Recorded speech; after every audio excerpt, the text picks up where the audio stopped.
4 de Filipenses, ¿verdad? Filipenses, de buscar la Biblia. Vamos a comenzar en Filipenses 3:17. Quiero que busque la palabra del Señor. Ya la pastora oró. Y vamos a Filipenses capítulo 3, versículo 17. Hoy esperamos terminar la epístola o el estudio de la epístola de Filipenses. Filipenses capítulo 3, versículo 17. Dice la palabra del Señor. Y luego vamos a el 4:9.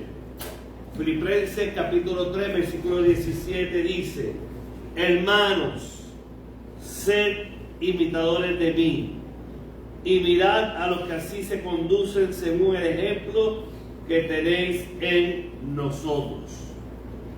Y vamos ahora a Filipenses capítulo 4, versículo 9. Dice: lo que aprendisteis y recibiste y oíste y visteis en mí, esto haced, y el Dios de paz estará con vosotros. Amén. Vamos a estudiar, hermanos míos, hoy lo que es la unidad con firmeza. Hay una necesidad de que cada uno de nosotros nos unamos, pero no es una unidad floja, una unidad débil. Debe haber una unidad firme en Cristo Jesús. Y es bien importante eso, mi hermano, porque una de las cosas, y el versículo clave que lo tiene ahí, Filipenses capítulo 4, versículo 1, dice: así que, hermanos míos, amados y deseados, gozo y corona mía, estad así firmes en el Señor, amados. Pablo le dice a la iglesia, como debe de nosotros ser para cada uno de los que estamos aquí, lo que debe ser el hermano, lo que debe de ser aquel que está con nosotros. Así que Pablo le está diciendo a la iglesia, y nos está diciendo que cada uno debemos de sentir que debemos de ser amados y deseados. Nosotros tenemos que amar y desear estar con los que son los hijos de Dios. Él dice que es un gozo y corona mía. En otras palabras, si mi hermano es un vencedor, yo también lo soy. Y si mi hermano triunfa, yo triunfo. Y la victoria de mi hermano es mi victoria, pero también la tristeza de mi hermano es mi tristeza. Entonces, no puede haber envidia en la casa de Dios, sino que mientras más Dios use a alguien, fíjense que en la Biblia hay ejemplos de personas que crecieron, llegaron al tope de su ministerio y de momento ya su tiempo llegó. Y ellos reconocieron, como Juan el Bautista, que pudo decir: he aquí el ungido de Jehová. Que no soy digno de desatar. Todos tenemos que entender, hermano, que el ministerio de cada uno de nosotros llega a un punto y Dios levantará a otro. Y no podemos tomar envidia, sino que debe decir: de este ministerio mío salieron otros ministerios que han sido mejores que yo, que han sido usados más que Dios, usados por Dios más que lo hizo conmigo. Pero qué bueno que yo fui la base para ese ministerio. Ese, yo creo que, hermano, para mí sería el mayor de los privilegios, que del ministerio que Dios nos dé para pastorear como pastores, como ministros, luego se levanten otros que, enseñados por uno, puedan ser mayores que uno, puedan ser más usados por Dios que uno. Y eso es como dice Pablo, porque sería corona que mía. A ti que estar firme en el Señor amado. Eso es bien importante. Tristemente, hoy en día no se piensa así. Tristemente, cada cual quiere crecer y ser el más famoso. No tenemos, y tristemente decir esto, hermano, no hay una visión del reino. Hay una visión de parcelas. ¿Y por qué yo digo esto? ¿Qué usted cree? ¿Por qué yo estoy diciendo esto? Porque yo creo que hoy en día la iglesia del occidente, y digo el occidente, Europa también, no tiene una visión del reino, sino que tienen visiones de parceros de fincas. ¿Por qué? Porque cada cual cree gobernar y ser el mejor en su finca, y tener la mejor finca, tener la mejor parcela, pero no piensan en la totalidad del reino. Hermano, ¿iba a decir algo? No piensan en el futuro, muy bien. No piensan en el futuro, no piensan en que hay un fin común mayor. Y eso es la visión que debemos de tener. Que debe haber un fin mayor. Hay muchas iglesias que piensan que gastar el dinero de los hermanos que ofrendan en los niños es un gasto, hermano. Eso no es un gasto, eso es una inversión. Porque un niño bien edificado en la iglesia es un joven que se queda. Es un adulto que sigue adorando a Dios. Tristemente, hermano, la iglesia, nosotros, decía aquel día ayer, hoy que fue que creo que me lo dijo, que la iglesia del Nazareno Distrito Este tiene más que 220 y pico de jóvenes. Oiga, hermano, eso es para llorar. Eso es para lamentar. ¿Qué está pasando? Cuando antes teníamos 600, hemos perdido más de un 60% de los jóvenes en la iglesia del Nazareno Distrito Este. 60% hemos perdido. Y por los últimos 18 años hemos perdido más de un 67% de membresía. ¡Wow! 67% que se han ido. No hay unidad, no hay visión de reino. Duro, hermano, decir eso. Yo soy matemático y me gusta sacar. Nos conformamos, como tú dices, por la finca y no por lo que nos rodea. Exacto. Visión de finca. Eso se llama el fenómeno de la águila gallina. ¿Usted sabía eso, hermano? Eso que vivimos se conoce como el fenómeno de la águila gallina. ¿Sabe cuál es ese fenómeno? Hay otra cosa que tú estás hablando, que están conformes con lo que ven y con lo que tienen, si no, no tienen sentido de regresar. Exacto. ¿Qué es el fenómeno de la águila de águila gallina? ¿Han escuchado ese fenómeno? ¿No? Un día, un huevucho de un águila, por cuestiones de que el viento cae y se posa, ese huevo de ese águila se posa con huevos de gallina. O sea, así es la naturaleza, llegó allí. Y la gallina, cuando vio los huevos, ella no diferencia si es uno de gallina o de águila. Y los pollos, ¿verdad? Se echó encima de ellos. Y al cabo del tiempo salieron los pollitos, pero también salió el pollo águila. Y esa águila cogió la costumbre de los pollos y de las gallinas. Al pasar del tiempo, ella notaba que era diferente, que todos eran diferentes a él, pero seguía con las tradiciones.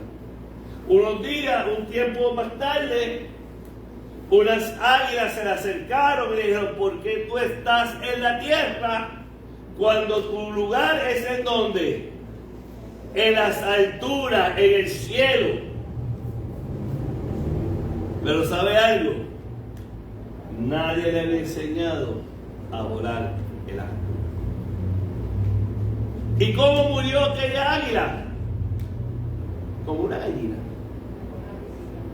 No pudo nunca subir a las alturas. Nunca pudo expandir sus alas y remontarse en la altura, porque siempre vivió como una gallina. Y ese es el fenómeno del águila gallina. Hay gente que tiene muchos llamados, gente que Dios ha llamado para grandes cosas, pero no han aprendido a volar a las alturas, y como las águilas que de momento le dan un cantazo a la madre águila para que se tire en al abismo y abra sus alas. Nadie, a veces en la iglesia no le gusta los retos. Y muchas veces, hermano, para uno crecer en el Señor, la iglesia se tiene que lanzar al vacío. Porque de lo contrario, ¿verdad? De lo contrario seguiremos siendo ¿qué? Gallina. ¿Qué le dijo Dios a Abraham? ¿Qué le dijo Dios? Sal de tu tierra y de tu parentela. Tírate al vacío. La iglesia, volviendo acá, hermanos, somos ciudadanos del cielo. Esa es la verdad central del capítulo 3 y 4.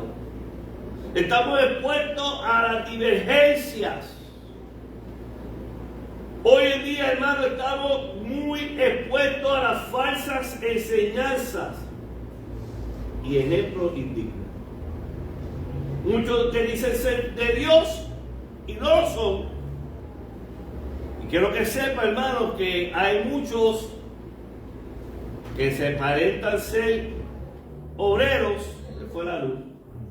¿Y qué somos? ¿Y qué son? Digo, ¿qué son? Enseñadores de maldad, ¿verdad? Así que nuestra responsabilidad como hombres y mujeres de Dios, como iglesia, es permanecer ¿qué? Firmes, unidos contra los enemigos de la cruz de Cristo. Y quiero que sepa, hermano, que últimamente se están levantando muchos falsos que están en contra de la enseñanza de Jesucristo. Y dicen que ya lo son, que Cristo no es hijo de Dios, ¿verdad? Así que todo eso nos lleva, déjame si prendo aquí,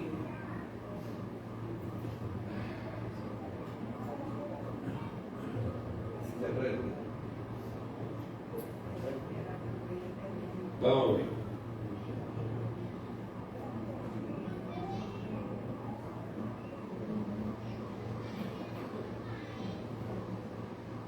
Da un segundito. Queremos hoy tener la necesidad, conocer la necesidad de mantenernos firmes contra los enemigos de Cristo. Oye, hermano, ya no podemos tener paños tibios. A los engañadores tenemos que decir son mentirosos y no escucharlos.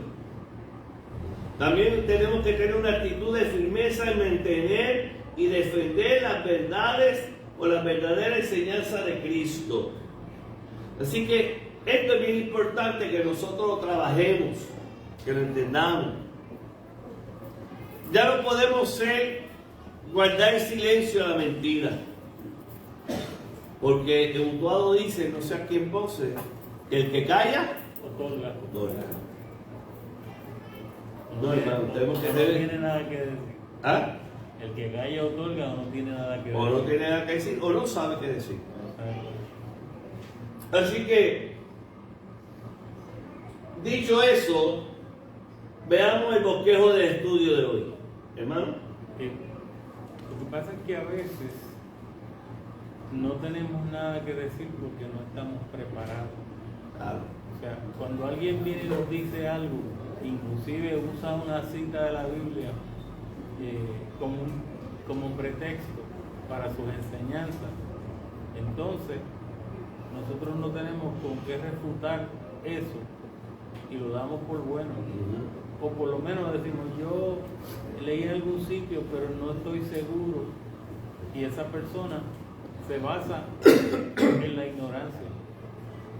O sea, esas falsas doctrinas se basan en la ignorancia, utilizan la palabra en su favor, como el ministerio eso de la prosperidad, lo utilizan como una muletilla para coger y hacer que la gente piense que ellos están correctos. Dice que Goebbels, que era el ministro de propaganda de Hitler, decía que uno repite una mentira muchas veces y la gente la acepta como una verdad. Así es. Ahora, le voy a decir algo, hermano. El problema es que la iglesia, tanto en Puerto Rico como en Latinoamérica, mayormente en Puerto Rico, es que la iglesia no escudriña la palabra. Es que la iglesia no lee la palabra. La mayoría de la iglesia en Puerto Rico depende de los sermones de los domingos de los pastores. Y si a eso se le suma que muchos pastores ni predican ya de la palabra, pues no hay Biblia. Y cualquiera le dice, como dice el hermano Félix, una porción de la palabra con una retórica bien montada, le vende. Y por eso la Biblia dice que en los postreros tiempos muchos escogidos serán ¿qué? Engañados. ¿Ve? Ahora, en el bosquejo de estudio debemos de ver la necesidad de estar firmes. Pablo nos dice que debemos de estar firmes. También vamos a ver la necesidad de trabajar unidos. La posibilidad del gozo continuo, hermano, y aquí es donde la cosa, mucha gente cae en situaciones porque a muchos el gozo se le va. Y el gozo del Señor tiene que ser nuestra. ¿Es nuestra qué? El gozo del Señor es nuestra qué. Si no hay gozo, no hay qué. Pues no hay fortaleza, eso es sencillo. Si no hay gozo, no hay fortaleza. Y ahí el diablo nos da contra el piso. Porque una persona que no tenga gozo. ¿Y qué gozo? ¿Qué gozo?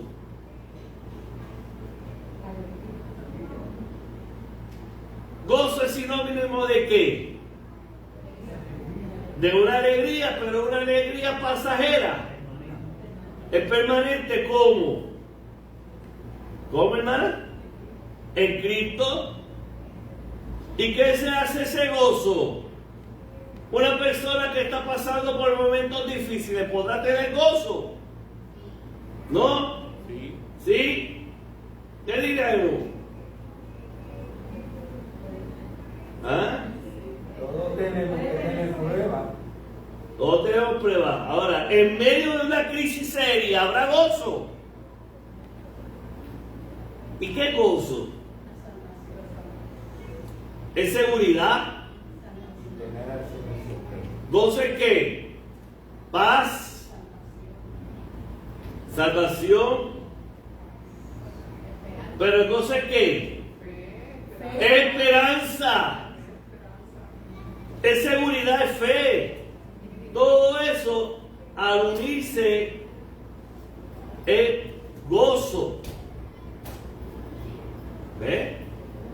Quiere decir que en momentos de dificultades, en momentos de crisis, el gozo debe de ser mi fortaleza para mantenerme, ¿qué?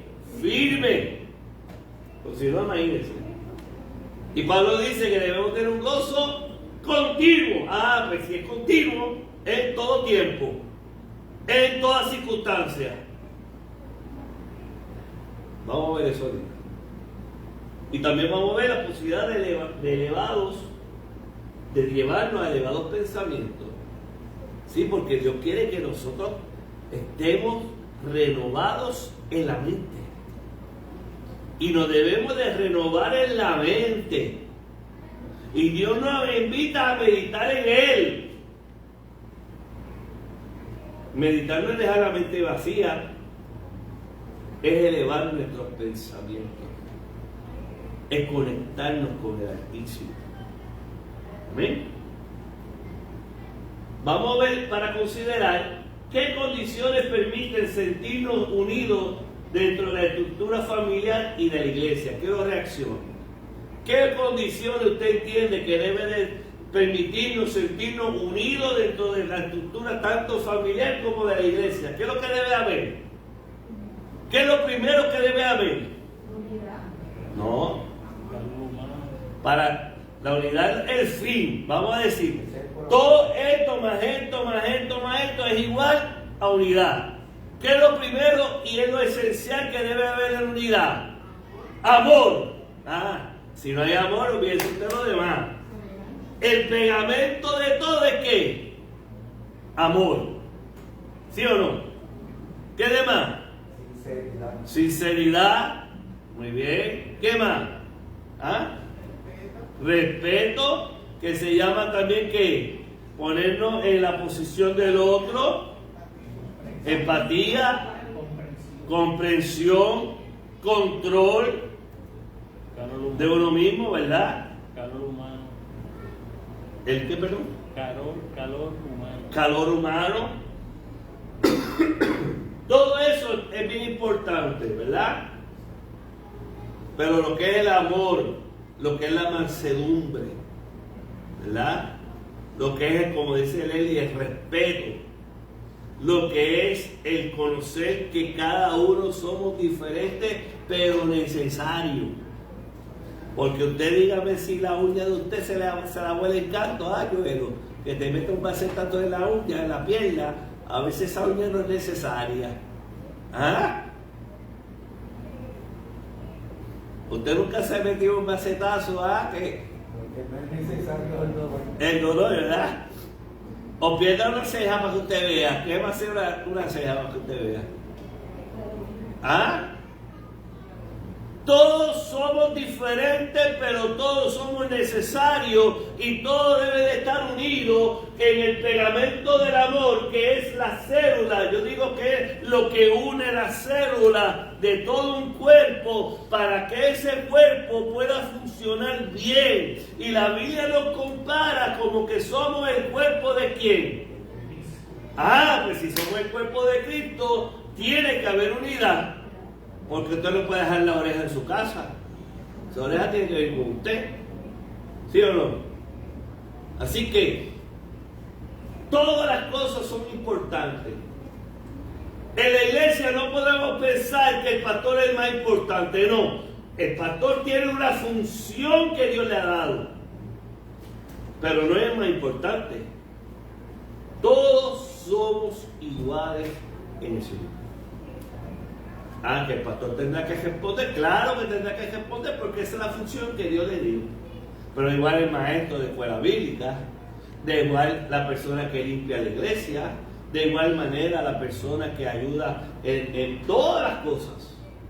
Todos son importantes.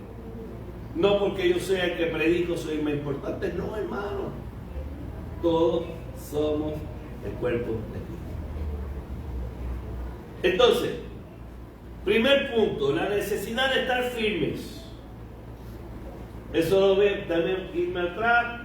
Filipenses 3:17, 4 al 1. Vamos rapidito. Joelo, Filipenses 3:17. Y necesito que Iris me lea Filipenses 4:1. Yo leo Filipenses 3:17. Amén. Dice la palabra, Filipenses 3:17. Hermanos, sed imitadores de mí y mirad a los que así se conducen según el ejemplo que tenéis en nosotros. Muy bien. Y Filipenses 4:1. Así que, hermanos míos, amados y deseados, gozo y corona mía, estad así firmes en el Señor. Fíjense que Pablo hace una invitación, ¿verdad? Pablo hace una invitación. Dice, si todos los creyentes le imitaran a usted, ¿estará en la iglesia dando un buen testimonio? Cuando Pablo se tira la maroma y dice, sed imitadores de mí, es que Pablo tiene la certeza que eres imitador de quién? De Cristo. La pregunta que yo me debo hacer, ¿yo soy verdaderamente un ejemplo a emular? Y es importante. Mire la invitación que Pablo nos está haciendo. Usted, su vida, ¿podrá la gente, usted decirle, sé imitador igual que, sé imitador de mí, como yo soy de ti? ¿Verdad? Eso es lo que Pablo nos invita. Habrá en la iglesia contemporánea personas como la denuncia Pablo que actúan como enemigos de la cruz de Cristo. ¿Qué usted cree? En estos tiempos, dentro de la iglesia, ¿habrán enemigos de la cruz de Cristo? Sí. Sí. Falsas doctrinas, falsas teologías, falsas herejías, ¿verdad? Por lo tanto, Pablo invita a que usted pueda seleccionar, y aquí, hermano, tenemos que estar claros y claras, que yo no puedo seguir a cualquiera. Que esta invitación no es que a cualquiera tú le vas a dar tu confianza, sino que esa persona usted tiene que probarla en el Señor y usted tiene que ver los frutos que esa persona tiene para usted poder decidir que seguirla. Segundo, el Espíritu Santo, usted tiene que pedirle discernimiento de espíritu para usted saber si esa persona es guiada por el Señor o no. Pues yo tengo que tener una relación con Dios. ¿Ves? Así que yo no es que esto vamos a dar luz verde a seguir a cualquiera. Pablo dice, todo aquel que sea imitador a mí. ¿Qué dice de nuevo Filipenses 3:17? Dice que tenemos que ser ¿qué? Imitadores, pero tienen que tener ¿qué? Una condición, segunda parte de ahí mismo. Mirad a los que se Sí, sigue leyéndolo. Sigue leyéndolo. según el ejemplo que tenéis en Mirad nosotros. a los que así se conducen según el ejemplo que tenéis en nosotros. Fíjense que él está diciendo que tenemos que seguir a aquellas personas que siguen el ejemplo de nosotros. Pero él está refiriéndose a los apóstoles. ¿Ve? Y es seguir la doctrina de los apóstoles. Así que eso es sumamente importante. No dejarse llevar por doctrinas judaizantes, que es la lucha que Pablo está enfrentando en la iglesia de los filipenses, que se había metido una doctrina judaizante con una doctrina de los gnósticos que querían invadir la iglesia de Filipos. Y Pablo está enfrentando eso. ¿Ah? Hoy en día está pasando eso, y lamentablemente aún dentro de la iglesia de Nazaret.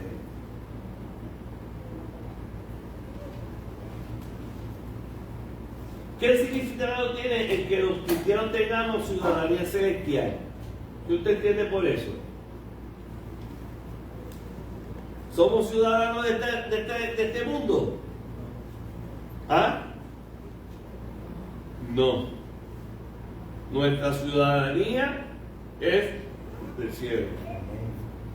Eso quiere decir que las leyes que yo voy a seguir son las leyes que son aprobadas en el cielo.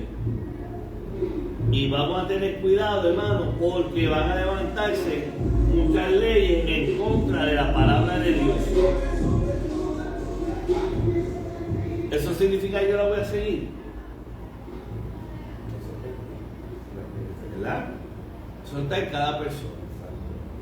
Pero la Biblia dice que somos ciudadanos del cielo.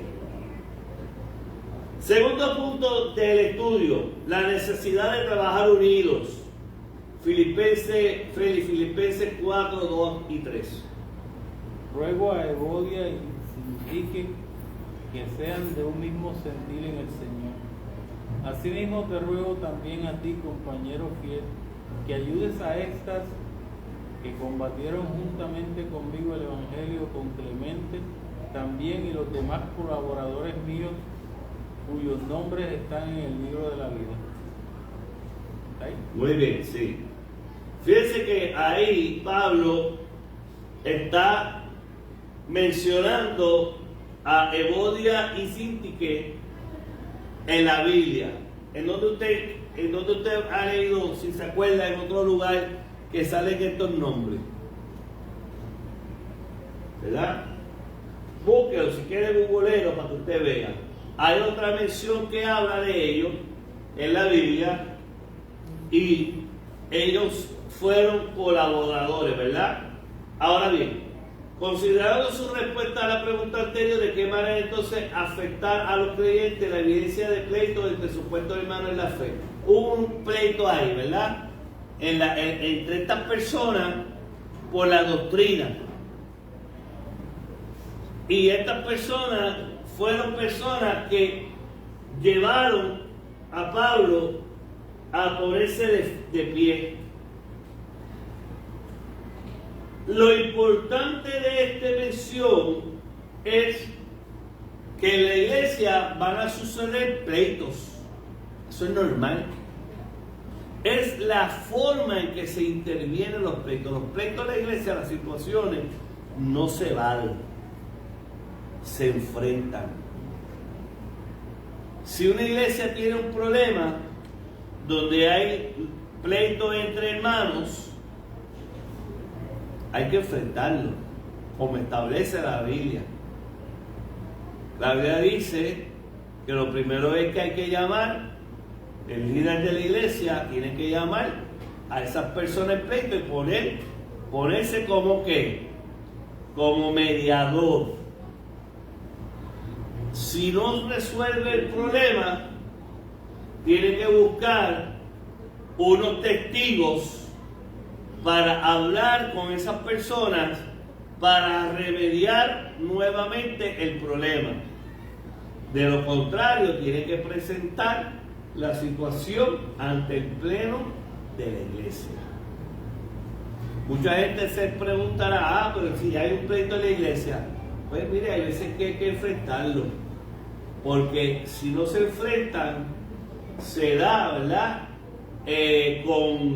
Se da la situación de que el diablo toma ventaja y una enfermedad que era un catajito se convierte en una neumonía, ¿verdad? Ajá. Yo estuve una vez en un seminario que enseñaban sobre los conflictos y lo primero que le decían a uno era que los conflictos había que enfrentarlos, que no se puede decir, no, yo no me voy a meter ahí, yo prefiero irme a entrar en ese conflicto. ¿Qué pasa? Ese conflicto no se va a resolver, va a estar vigente, va a crecer y se va a convertir en una bola de nieve y el efecto va a ser mucho mayor. Y a veces un conflicto puede ser por una percepción. O sea, yo tengo un punto de vista, usted tiene un punto de vista y no nos hemos puesto de acuerdo, y es porque no se ha discutido cuál es la diferencia, qué es lo que nos une, qué es lo que nos separa. Y entonces esa misma división, yo digo, no, yo no voy a discutirlo, pues ese es mi punto de vista y me voy. ¿Qué pasa? La otra persona piensa lo mismo y ese conflicto no se resuelve. Y la situación finalmente termina en una batalla. Muchos de los conflictos bélicos son porque no enfrentaron, no se sentaron a discutir los hechos y pueden estar guerreando años y ese conflicto no se resuelve. ¿Por qué se supone que las Naciones Unidas, estos países que se reúnen, dicen, pero que están dialogando acá y aquellos matándose allá? Porque eso es meterse en el conflicto. Si uno no se mete en el conflicto, pues pasa en las familias también. Hay familias divididas por un conflicto que es una bobería. Claro. Sí, no, la realidad es que, ¿verdad? Mire, eso no pasa, y esto que voy a decir es para uno, no solamente pasa en la iglesia, esto pasa con uno mismo. Hay problemas que tú llevas años evitándolo enfrentar. Llevas años y tú crees que los años van a resolver el problema. Hay una mentira satánica que la gente en Puerto Rico y en Latinoamérica se la compró, que dice, es una mentira satánica porque no viene de la Biblia, viene de un aspecto filosófico satánico. ¿Cuál es? El tiempo sana las heridas. Eso es una mentira satánica. El tiempo no la sana. La sana cuando tú pones medicina, cuando tú enfrentas la situación. Ahora, luego que tú sanas, cuando tú enfrentas la situación, cuando tú llevas un conflicto por mucho tiempo y tú creyendo que el tiempo lo sana, no lo va a sanar. Tú estás postergando el enfrentamiento. Fíjese el problema que tuvo Israel, que primero se llamaba ¿cómo antes de Israel? ¿Cómo se llamaba? Vamos a ver, un ejercicio. ¿Cómo se llamaba? ¿Cómo? Israel antes, ¿cómo se llamaba? Antes de que Dios le diga y le cambiara el nombre de Israel, ¿cómo se llamaba? Jacob. Jacob se fue huyendo de un conflicto. ¿Cuántos años pasaron en el proceso del conflicto? Sobre 20 años. ¿Se sanó el conflicto? No. Se sanó cuando Jacob enfrentó a Eliud. Pero Jacob tenía que ser sanado en el proceso de enfrentarse porque pudo conocer a Dios en una batalla. Y él tuvo que reconocer que él era un tramposo. Él tuvo que reconocer que lo que hizo no estaba bien. Y que necesitaba la bendición de Dios para poder enfrentarse a su hermano Eliud. Y todos conocemos cuando Jacob luchó con el ángel de ¿qué? De Jehová.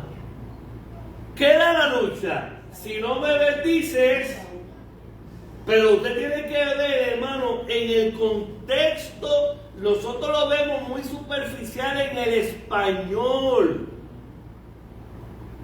Pero cuando vamos a la raíz hebrea de lo que está diciendo Jacob, Jacob está diciendo, yo necesito el favor de Elohim y que Elohim sea el que me toque.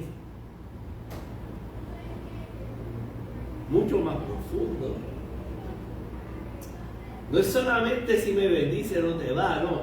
Yo necesito, mientras Elohim no sea el que esté en mí, el que me bendiga, no te dejaré ir.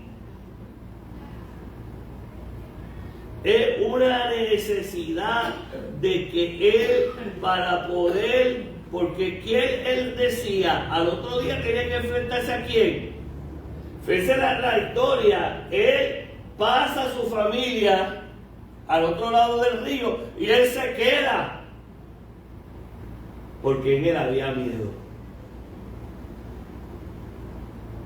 El postergar, y no quiero seguir porque se me va el tiempo en esto, el postergar las heridas y los problemas como que el tiempo es lo mejor que cura, es una mentira satánica.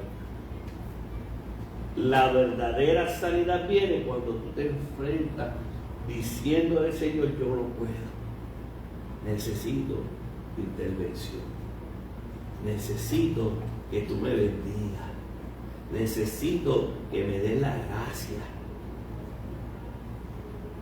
Y Dios te va a enfrentar a ese gran miedo que tú tienes y vas a salir victorioso, y el miedo se fue. ¿Y qué pasa? Se sana el problema, se sana la crisis. Ahora, eso nos ayuda a nosotros, y ahora lo voy a conectar con esto, a la posibilidad del gozo continuo. ¿Duda o comentario antes de seguir? Pregunta, comentario, duda de lo que acabo de decir. En el caso, por ejemplo, de David, cuando lo confrontan, o sea, comete un pecado, y en vez de tratar de resolver ese pecado, añade otros más. Y eso muchas veces en los conflictos. Tenemos un conflicto, no lo resolvemos, pero añadimos, por ejemplo, yo tengo un conflicto con alguien y yo no quiero enfrentarme, pero entonces hablo mal de él, o le pongo falta, o lo acuso injustamente, y entonces añado más al conflicto. En vez de resolverlo, lo hago más grande, más patente. Amén, así es. Así es. Ahora, mire que lo que dice, vamos a Filipenses capítulo 4, versículo 4 al 7. Dice, regocijaos en el Señor, que algunas veces, dice allá algunas veces. Dice siempre. Regocijaos en el Señor, que siempre. Otra vez digo, regocijaos. Vuestra gentileza sea conocida de todos los hombres. El Señor está cerca. Por nada estéis que afanosos, sino sean conocidas vuestras peticiones delante de Dios en toda oración y ruego, con acción de gracia. Y la paz de Dios, que sobrepasa todo entendimiento, guardará vuestros corazones y vuestros pensamientos en Cristo Jesús. Oiga, hermano, estos textos bíblicos son vitales para la persona que está pasando crisis. Yo le digo que los marque. Porque en medio, fíjense que ahorita yo le he preguntado a ustedes, en medio de la crisis, ¿puede estar uno regocijado? Oigan, entonces, volvemos. Definimos lo que ya era gozo, ¿verdad? Así que, la pregunta que nos debemos hacer, ¿de qué manera está intrínsecamente relacionado el regocijo del creyente y su testimonio? ¿Qué usted diría? ¿De qué manera está intrínsecamente relacionado el regocijo del creyente y su testimonio? Cuando Leslie y yo nos enfrentamos a la verdad de que a Leslie la votaron por la ley 7, donde la crisis económica en nuestra casa fue descomunal, donde también en esos días Leslie cae enferma, tiene un montón de situaciones, tenemos un montón de situaciones. ¿Cuál fue nuestro regocijo? ¿Y dónde está el testimonio? Cuando uno dice lo que tiene que hacer. Yo le dije a Leslie, nosotros hemos predicado de un Dios que provee. Nosotros hemos predicado de un Dios que sana. Porque para esos días, tras que votan a Leslie de la ley 7, le habían dicho a Leslie que no podía tener hijos. Es esto, pero ya Dios nos había hablado de nuestros hijos.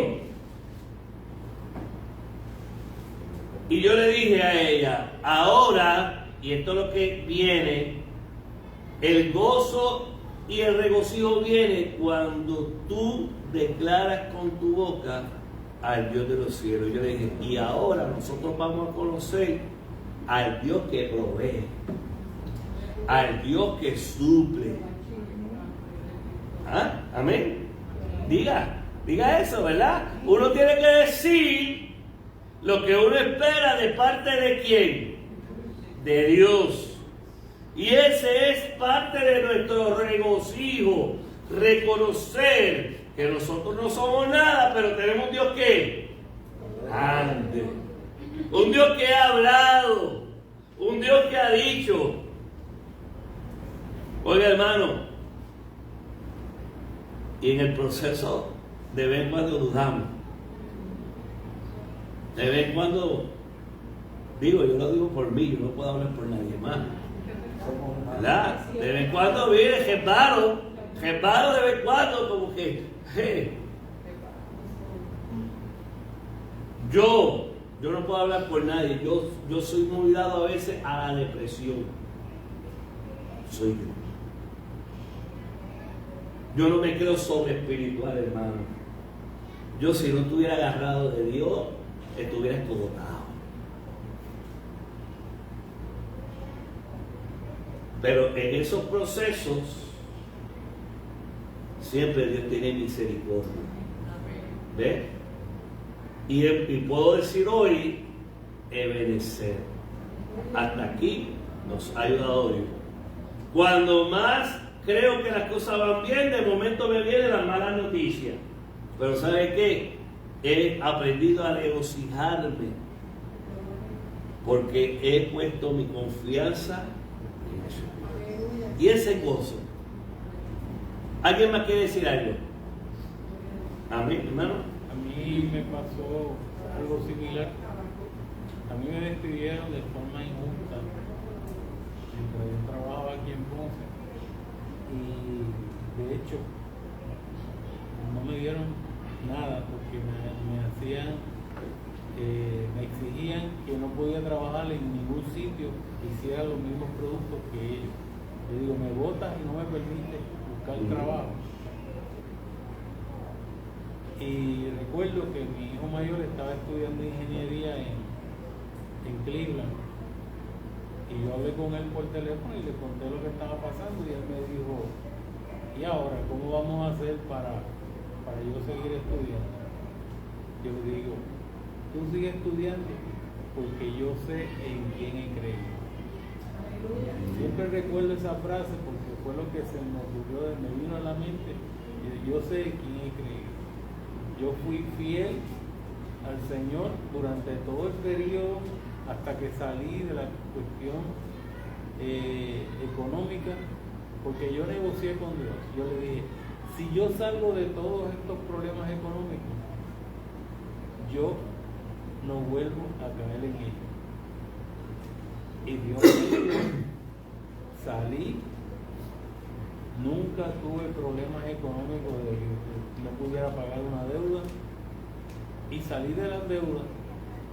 Y doy gracias a Dios porque en aquel momento, cuando mi hijo mayor me pregunta, ¿y qué yo voy a hacer ahora para estudiar? Digo, no te preocupes, yo sé quién he creído. Tú haz lo que tienes que hacer, estudiar, que yo me encargo, yo buscaré la manera, Dios me va a ayudar. Y así fue. Amén, así ha sido, ¿verdad? El gozo, entonces, podemos decir que es la plena seguridad de que Dios está conmigo. En todo tiempo, en toda circunstancia. Por eso, ¿qué dice Filipenses 4, 7, 4, 4. ¿Qué dice Filipenses 4:4? Regocijado en el Señor siempre. Y vuelve y te lo dice, regocijado. Lo dice 2 veces para nosotros rematar nuestro pensamiento. Regocíjate, porque el que está contigo es el creador de este universo. Regocíjate, porque Él levantará bandera. Regocíjate, porque Él es el que pelea tus batallas. Regocíjate, porque Él es tu sanador. Regocíjate, porque Él es el sustento de tu casa. ¿Ah? Y el gozo de nuestro Señor, pues le dice en Filipenses, ¿nuestra qué? Fortaleza. Nos debe de qué? Mantener firmes. Eso nos lleva a nosotros a elevar nuestros pensamientos. No voy a poner mi mirada en las cosas pequeñas. Mire, yo hago siempre, en muchas ocasiones que voy a dar un taller, yo vengo y pongo un punto en la pizarra. Mire esto, hago un punto en la pizarra. Y le digo a la gente, ¿qué tú ves? ¿Qué tú ves? Casi el 90% me dice que un punto. Una mancha, un punto. Bien poca gente me dice, veo una pizarra blanca con un punto. ¿Ok? ¿Qué quiero traer con esto? Siempre estamos mirando los problemas y no miramos todo el panorama, toda la pizarra blanca que Dios tiene para nosotros. ¿Eh? Siempre nos enfocamos en las nubes grises y negras, pero no nos pensamos que más detrás de eso no va a haber esas nubes. Es bien importante, hermano, quiero que Leli me busque Filipenses capítulo 4, versículos 8 y 9. Filipenses capítulo 4, 8 y 9.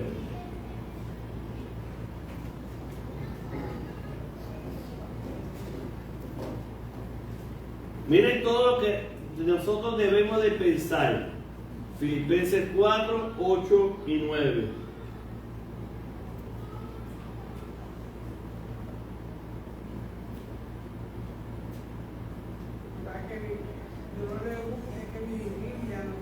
Ok, pues yo lo leo. Por lo demás, hermano, en todo lo que es verdadero, todo lo honesto, todo lo justo, todo lo puro, todo lo amable, todo lo que es de buen nombre, si hay virtud alguna, si algo digno de alabanza, en esto pensad. Lo que aprendiste, recibiste y oíste y viste en mí, en esto haced, y el Dios de paz estará con vosotros. Entonces, ¿dónde debe estar enfocado mis pensamientos? ¿En qué? En todo lo que, en todo lo verdadero. ¿Y qué es lo verdadero? ¿Qué es lo verdadero?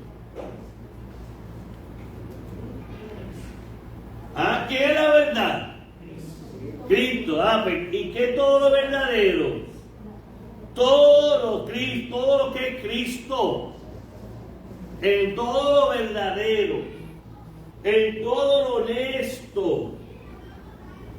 En todo lo justo. En todo lo puro. No voy a estar pensando musaraña ni llenando mi mente en cosas raras, ¿verdad? En todo lo amable, en todo lo que es de buen nombre. Y si hay alguna virtud en eso, si es digno de alabanza, en eso pensar. Quiere decir que el pensamiento debe de ser que en lo profundo, en la palabra, en Dios. Porque todas esas cosas que está Pablo mencionando es parte de la naturaleza de lo que es Dios. Dios es puro, Dios es santo, Dios es verdadero, Dios es justo. En otras palabras, Pablo te hace una invitación a que tu mente se ponga en una dimensión en Dios, que esté constantemente y en todo tiempo pensando en todas las cosas y virtudes de Dios, y en lo que no es eso, en eso no voy a pensar. ¿Ve? Eso nosotros le llamamos, si lo queremos coger desde un punto humano, es teorosis. ¿Y qué es teorosis? Llenar mi vida, mis pensamientos de crisis con palabra de Dios. Escuche bien, teorosis. Llenar los momentos de crisis, los momentos de luchas, los momentos de pruebas, llenar esos espacios, no romperme a pensar por qué Dios me está pasando por esto, por qué estoy viviendo esto, por qué esto, y romper a llorar y a pensar en cosas vacías. Mi hermano, yo me estoy hablando hasta yo mismo. Esto es grande. ¿Ah? Pensar Dios. Leer palabra. E inclusive, hermano, una de las cosas que te dice, y los que están, te lo recomiendo que busques ese libro, es Cuarto de Guerra. Una de las cosas que dice el libro de Cuarto de Guerra es que escriba en las paredes las palabras necesarias para llenar tu mente. Eso es teorosis. Que tú hagas una lista, porque a veces somos humanos, se olvidan las cosas. ¿Por qué cosa yo voy a orar? Y la escribe. Eso tenemos que hacerlo, leer y poner una pizarra. ¿Ves? Y escribirla. Y cómprese una pizarrita de esas que con un marcador blanco te la escribe y la boja y pasa así, hermana. Que me acordé, estaba haciendo el grupo porque mi esposo hacía eso, siempre cogía cartulina y eso, no sé, los que fueron a mi casa, ¿verdad? Cuando yo siempre en la sala, en diferentes sitios, él tenía la cartulina así, con el texto bíblico, claves así, y ponía la palabra en todos sitios, diferentes sitios. Eso se llama teorosis. Eso es el pensamiento elevado. ¿Ok? ¿Quién? Edwin, muy bien. ¿Ve? Eso es importante, hermano mío.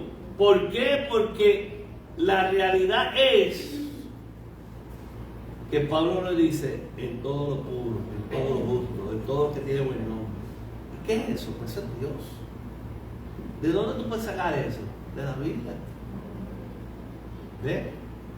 Y parte de lo que son los elementos de la gracia es la palabra de Dios. ¿Ve? Entonces, estoy terminando casi. Aplicaciones, ¿debemos realizar el libertinaje como de forma de vida? No, hermano. El libertinaje no es, ¿verdad? Porque si vamos a Filipenses 3:19, alguien que me lo busque, Filipenses 3:19, ¿quién me invita? El fin de los cuales será perdición, cuyo Dios es el vientre, y cuya gloria es su vergüenza, que solo piensan en lo terrenal. Eso es lo que llamamos el pensamiento de la gente carnal. Piensan en un libertinaje, en una libertad, pero la libertad que Dios nos provee no es libertinaje. ¿Ok? ¿Qué quiero decir con eso? No debemos de caer en la trampa de malinterpretar la libertad que ha hecho posible el sacrificio de Cristo de la cruz del Calvario. Somos libres, pero no es que podamos hacer lo que nos dé la gana, sino que somos seguidores de Cristo. ¿Ok? Y que no debemos de pensar las cosas que terrenales. Así que Dios nos llama a nosotros a ser dignos de nuestra ciudadanía celestial.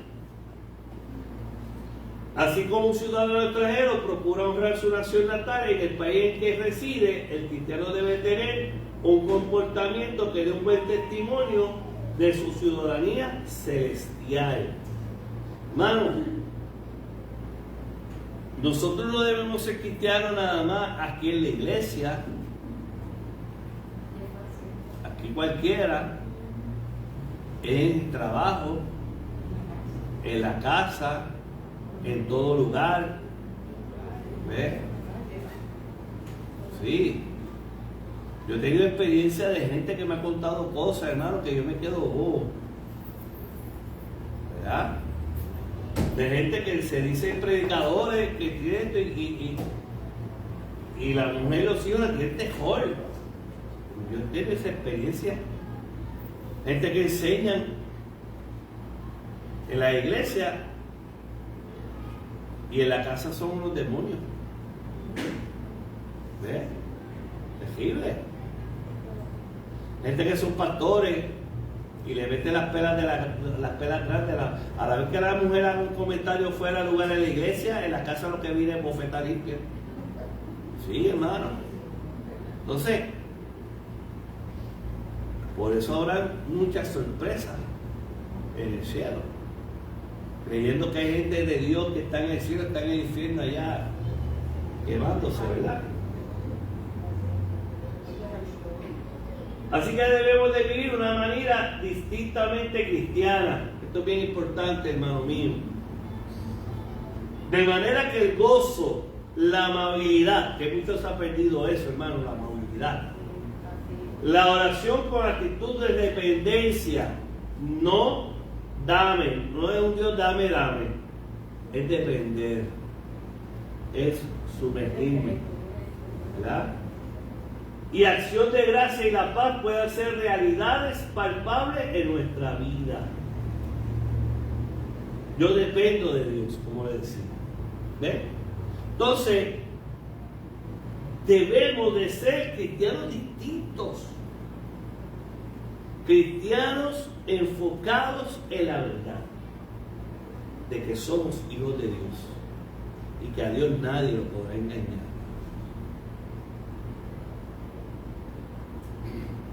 Así que, hermano, si usted llena su mente de teolosis, de palabra, de dejar un poco la televisión y ponerse a leer un poco la palabra, haga como yo, hermano. A lo mejor yo no tengo tiempo de sentarme a leer el libro. Leo libros, me gusta leer, pero ahora, de camino cuando yo voy para sitios lejos, pongo libros audibles, pongo música, pongo mensajes. Pues si usted se pone a bajar en su casa y a mapear, póngase un librito ahí y lo lee. No lo lee visual, pero lo escuche. La Biblia dice que la fe viene por qué. Gracias a Dios que no es por leer. Aproveche el tiempo. No es que yo tenga que estar 7 horas jodillado. Pero si yo voy en mi carro y en vez de ponerme una bachatita, ni un merenguito, ni un happy, ni un rap, aquí yo no sé que no lo hacen, pero lo digo por lo que están viendo. Pues en vez de poner música que no es de Dios, ponga música de Dios. Adore a Dios. Y eso es gracia. Son medios de gracia. Por último, hermano, le digo lo que dice en Colosenses 3:2, Poner la mirada en las cosas de arriba y no en las de la tierra. Hoy terminamos la epístola de Filipenses, así que el próximo estudio, alguien me había sugerido, pero no me acuerdo qué era para el próximo domingo. Si alguien me puede recordar cuál era el tema que querían que yo les diera, que lo hablamos la semana pasada. ¿Alguien me puede sugerir el tema? ¿Una epístola o un libro que le gustaría que yo les estudiara aquí? Bueno, mientras están pensando, nos vamos a ver. Padre, te damos gracias en esta mañana. Gracias por tu amor, por tu presencia. Te hemos sentido de manera grande, Dios. Gracias por este pueblo. Haz resplandecer tu rostro sobre ellos. Llénalos de misericordia y de paz. Líbranos de toda persona malvada, de todo accidente y de toda enfermedad. Y que podamos ser embajadores de tu reino en donde quiera que nos paremos. Llévanos con bien, Padre, a nuestros respectivos hogares, con la bendición del Padre, del Hijo y la del Espíritu Santo. Y el pueblo de Dios dice, amén. Dios les bendiga, hermanos, salúdense en el amor de Cristo.